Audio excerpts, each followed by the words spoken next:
I'm not a loser. I'm a winner.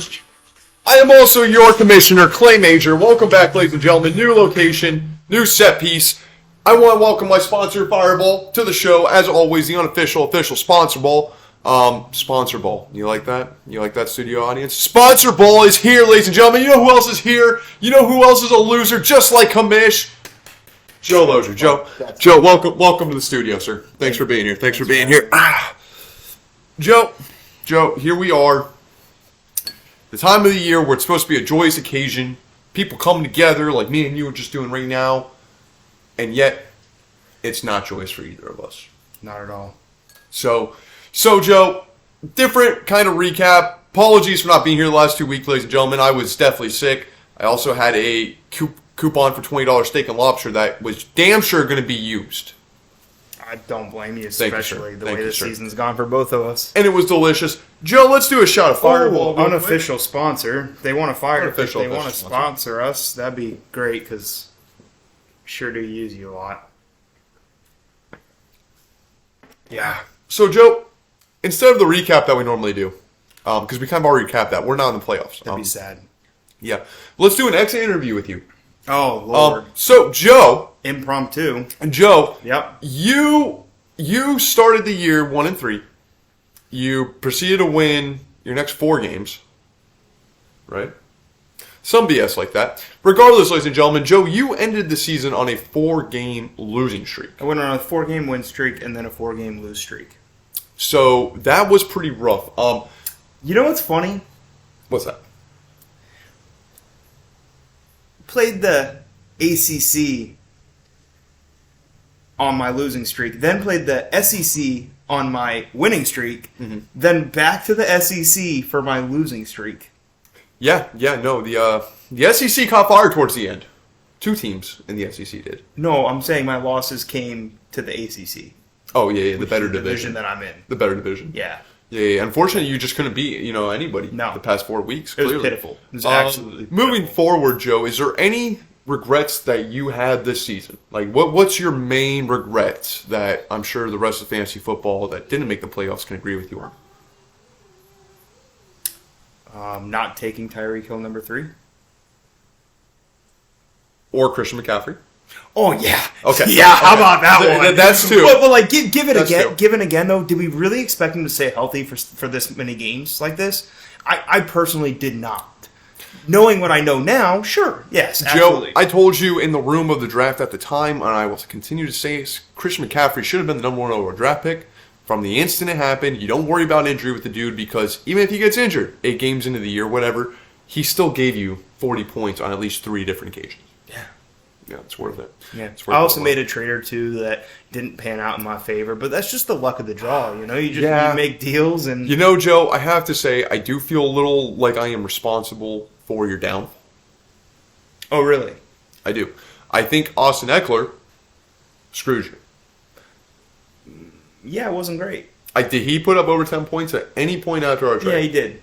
One time. One time. Yeah. I got you. Yeah. And it's not like Amon went off for you, but he did better than Eckler did. 14 points a game, I think he averaged for me since I've had him. Like he never scored 20 points once for me, like he did with Joe. Yeah. So he did regress as well. What are you gonna do, Joe? Anyways, this isn't the feel sorry for Clay and Joe show. Okay, it's Commish Clay. We're gonna get into these playoffs without crying.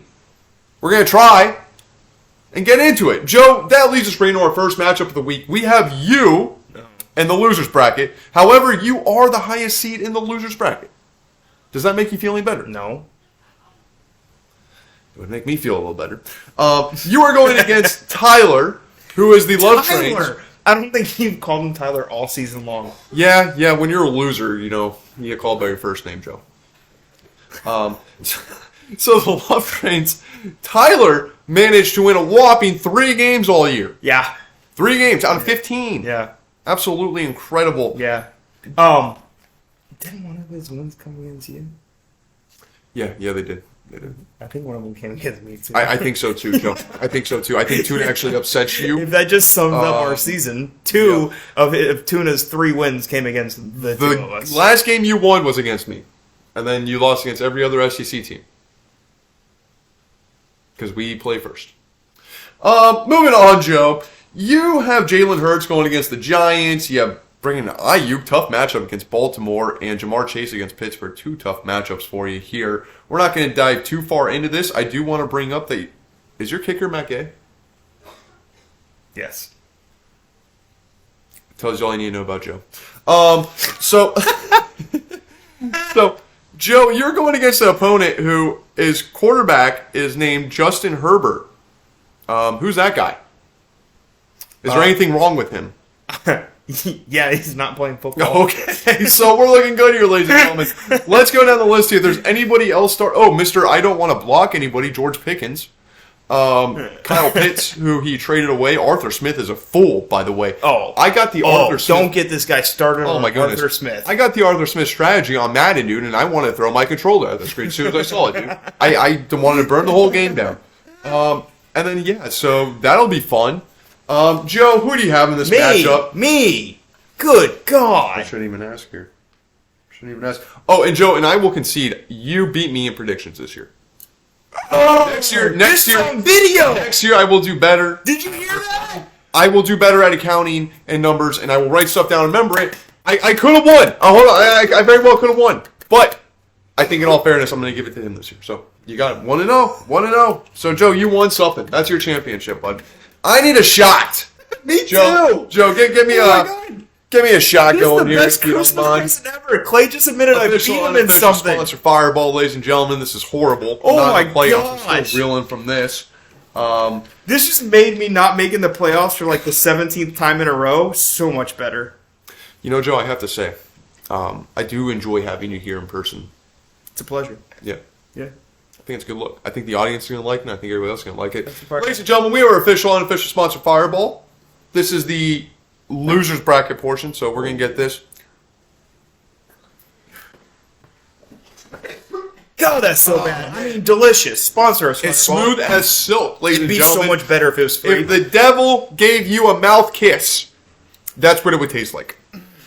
Joe, next game up, the best game of the consolation brackets. Who am I going against? No, who do you have? Me and Tuna. Oh, yeah, I guess I should give that to you. Joe, I am going to go with you because Tuna doesn't have a quarterback on his roster.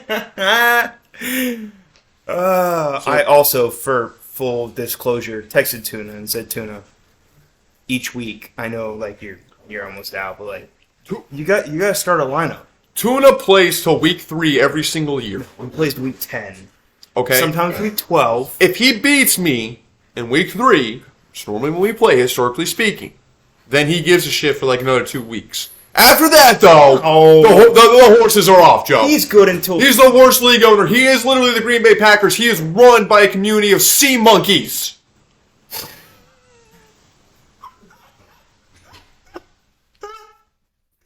You believe that? Of course she believes it, Joe.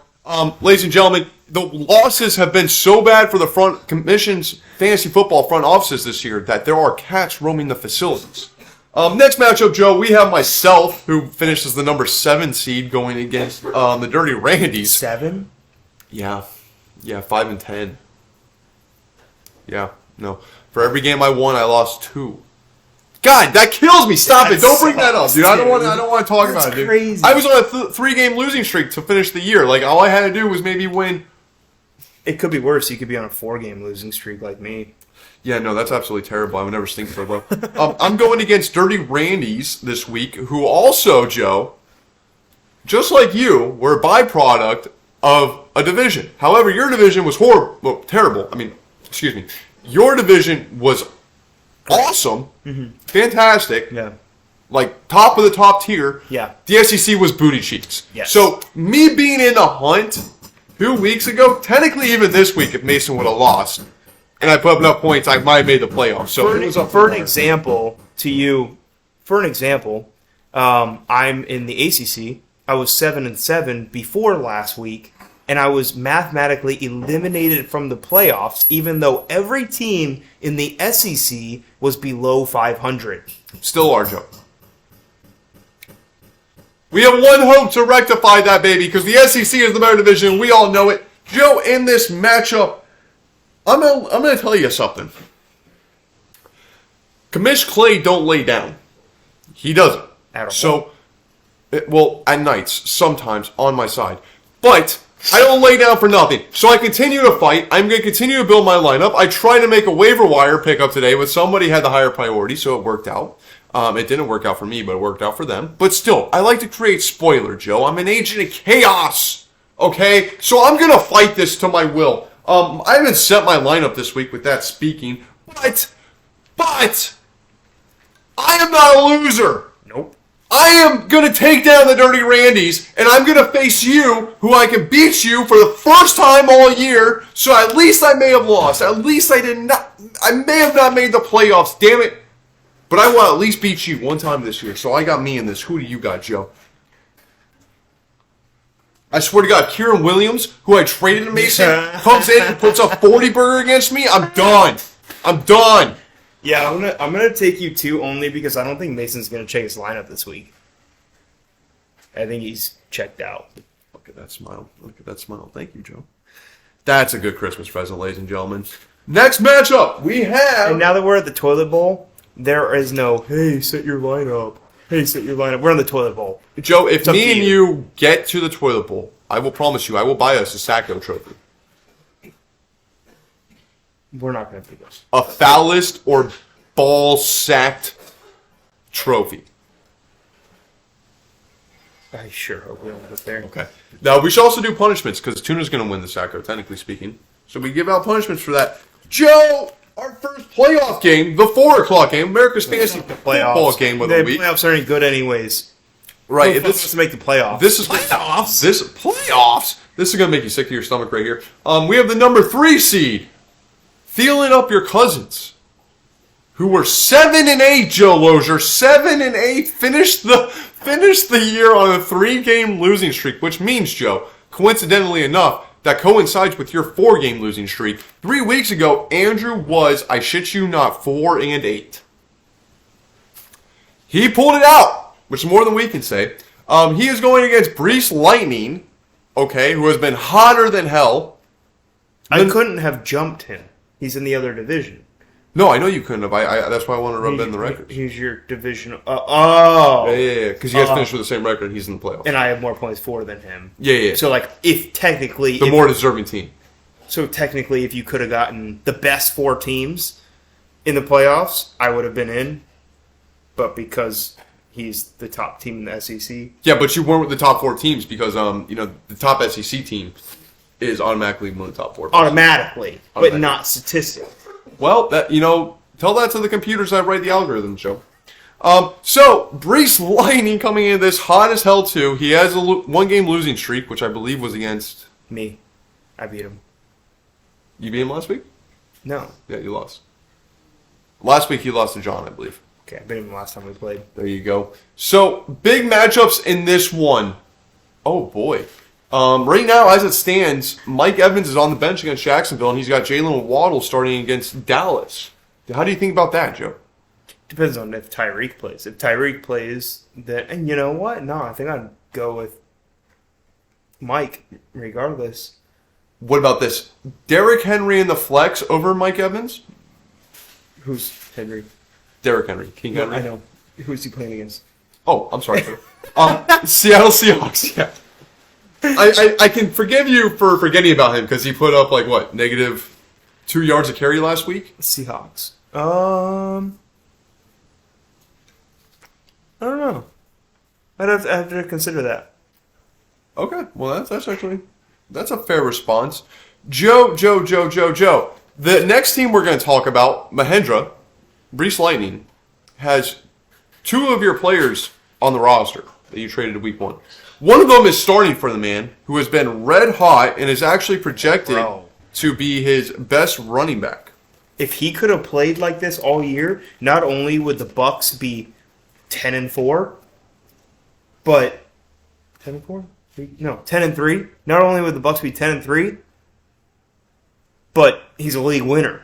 Absolutely. Because he got drafted in the 4th round. Super league winner. You probably would have dropped him after week 3 if you didn't trade him. No. Because he was doing so bad. I wouldn't have dropped him. I get you. Joe, this is actually a good time to take a shot. Yeah, if you want to go ahead and pour a shot for our official sponsor, I think this is a good time to let the audience know that while we're on the topic of Buccaneers, there will be a Buccaneer podcast this offseason, ladies and gentlemen.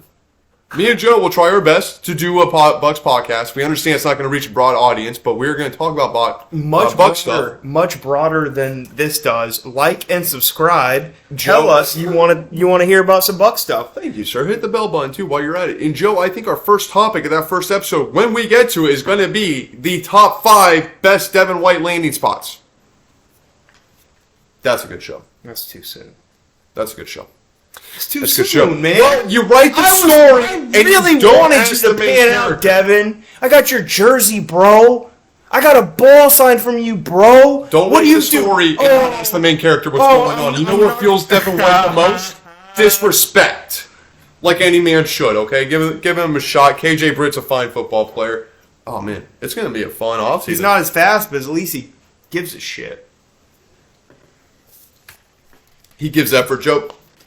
Joe, with that being said, Mahendra has Tyreek Hill and A.J. Brown, who I'm pretty sure I have not pulled up the stats on this, ladies and gentlemen. I'm pretty sure they are the number 1, number 2 receivers. Joe, you're going with Mahendra. Fuck it, ladies and gentlemen. I lost the prediction, so I don't care anymore. I'm going Andrew. We share a championship together, buddy. You do it for the fantasy football commish front offices, because we need you. We're bottom of the barrel right now. We're eating hamburger helper while you're eating steaks up there in the pantheons of the playoffs. Godspeed, but I really think Mahendra's going to win. Yeah. Okay. I got you. But you got Andrew. Finally, ladies and gentlemen, the last script of the night, Joe. And you know what this means. You want to pour another shot? You want to pour another shot? America's fantasy football game of the week of the year of our century game.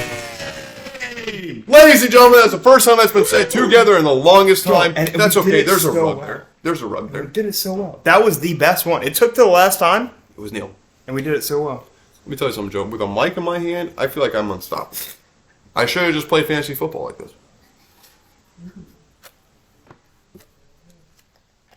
All right, ladies and gentlemen.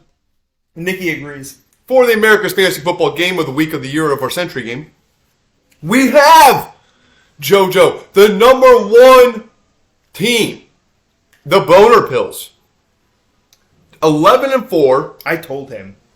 Sorry to interrupt. I told him week 4. I looked at his roster, and he had Jonathan Taylor and Cooper Kupp on IR, and a couple more pieces that weren't quite intact yet. And he didn't even get George Kittle until like week 8. And I was like, dude, your team is the nastiest fantasy football team I have ever seen in my entire life. Don't say that. Congratulations. My team was pretty stacked last year. I had Zeke on my bench. Okay, so we're done talking about John. Let's talk about Ezekiel Elliott. I kid there as well. John is going against. Oh, by the way, John's on a 3-game winning streak. Can you believe that? Yeah. He's won a lot of games. I imagine he put 3 of them in a row. 2 of those are SEC teams. So. No doubt about that. But not against Clay. Because I beat John. I swept John this year. The best team in the league, and I sweep them? And I'm not in the playoffs? Almost half of your wins. Yeah! Yeah. God! And then, okay, so the Fantasy Messiahs make the playoffs at 10-5 record, which, wow. Dan finished the season, Joe. Joe. How many games was Dan on the win streak for to finish the year? How many wins is he riding right now? I don't know, but based on your expression, maybe 5? Goddamn, you are absolutely correct. Hey! Daniel, 5 weeks ago was 5-5, is now 10-5, which coincides with your 4-game losing streak. You actually had a game advantage above Daniel. All you had to do was just win 1. Well, no, actually, because you went. Yeah, you were blown away. No. Yeah. Oh my God! And he's starting Baker Mayfield against Jacksonville. Dan might be the ballsiest son of a bitch alive, dude. No. I thought I was going with Dan. About that. Dan is the ballsiest fantasy manager in our league. Who else does this man have going right now? Devontae Adams against Kansas City. Rashae Rice against Las Vegas. Travis Kelce against Las Vegas. Devin Singletary against Cleveland. Kansas City's team. He's got the Dolphins defense going against Dallas. That's a little weird there. He's also got Brandon McManus against Tampa Bay. On the other side, Jonathan, you have Kittle against Baltimore. That's a little concerning. Cooper Kupp against New Orleans. Yeah, that's really smart because the Bucs have the best red zone defense in the league statistically. What happens? Don't call Dan smart. I love this insight right now, but we cannot give this to Daniel. What happens when teams get stopped in the red zone? They kick field goals. God damn it. You can't argue those facts, ladies and gentlemen. Jonathan is starting Cortland Sutton against New England and CeeDee Lamb against Miami. CeeDee Lamb's obvious, but I mean, Cortland Sutton against New England, that's a little rough there. While he has Brian Robinson on the bench, Jonathan Taylor on the bench, ladies and gentlemen, who's injured. Yeah, he's not bad. Yeah, and I got really excited about that. He is starting Kittle at Baltimore over T.J. Hawkinson at Detroit. He could easily play both. We don't do that. We don't have a flex position to do that. Oh, okay. We're not going to get into that right now. That'd be a good rule But I've change. never seen a flex not be able to play a tight end. He has Keenan Allen against Buffalo on the bench, which is wise because Justin Herbert isn't playing. Yeah. Joe, who do you have in this matchup? Not the guy playing a baseball, but using a baseball bat as a quarterback. Easton Stick. Easton is a baseball bat. A stick. Oh, well, is he's a on the baseball. bench. He's Easton on the bench. Stick. I get you. I know, but like, come on, dude. Yeah. Tell me their parents. I'm gonna do a little kill Tony on you and kill the joke. It's a little bit. Can use a little more. His parents wanted a baseball player. They got a football player, and not a pro level. Oh my goodness, Joe! So you were going with Daniel because of a bench player on Jonathan. No. I'm going John. Okay, you're going John. From week 4, I knew John was going to win it all. John. Well, guess what, John? We still have Twin Peaks dinner coming our way, but in the meantime, till we get that, because there's no definitive date, I cannot pick you. I'm going Dan. What? Shout out Morgan. If I give a Mom of the Year award, I'd give it to my girlfriend Nikki, and I'd also give it to Morgan. Because they're the two best mothers on this planet. They're both very, very attractive, and they are better than the man they are with. So, there's two things in common. Ladies and gentlemen, I don't need the script anymore. I don't need nothing, Joe. We're out of here. Pour us a shot of Fireball. Official, unofficial sponsor, Fireball. I promise you, ladies and gentlemen, we will be back next week to announce who is going to the championship game, and I will be back in fantasy football next year, baby. Because guess what, Joe? I'm guaranteed a top 2 to 4 pick. Oh, boy.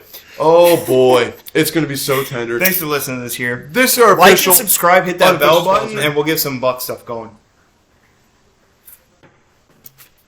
Ladies and gentlemen, my name has been Clay. This has been my co-host, Joe Lozier, almost a VP of Player Association Union Representative, Joe Lozier. I am your host. As always, I will see you next week. Good luck. Good night, Cucks. No outro music. We're over it. We're in the losers bracket. Just cut me off anytime.